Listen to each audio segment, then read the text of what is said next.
स्वः तत्सवितुर्वरेण्यं भर्गो देवस्य धीमहि धियो यो नः प्रचोदयात्।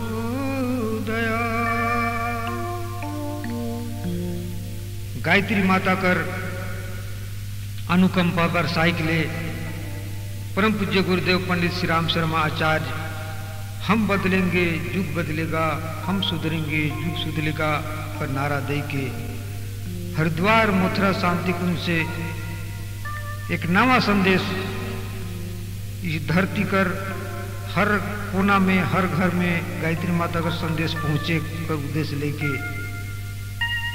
प्रेरणा स्रोत भेजें।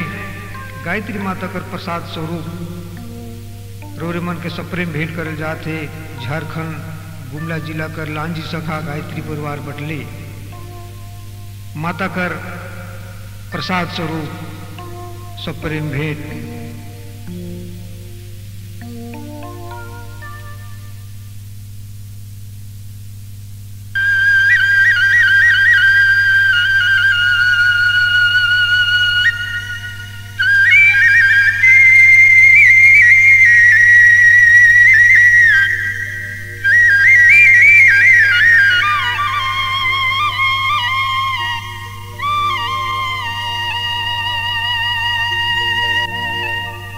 जय जय गायत्री माता,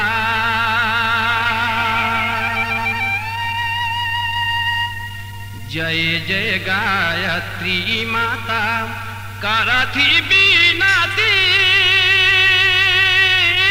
करथी आरती।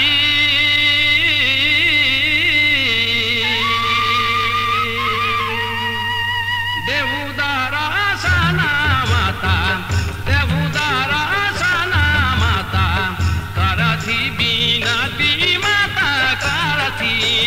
रति माता करथी आरती। देवुदारा सना माता, देवुदारा सना माता, करथी बिनती माता करथी रति माता करथी आरती।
इसी दूती माता करथी बिनती माता करथी आरती। प्रज्ञा परिवर्तन माता, प्रज्ञा परिवर्तन माता करथी इसी दूती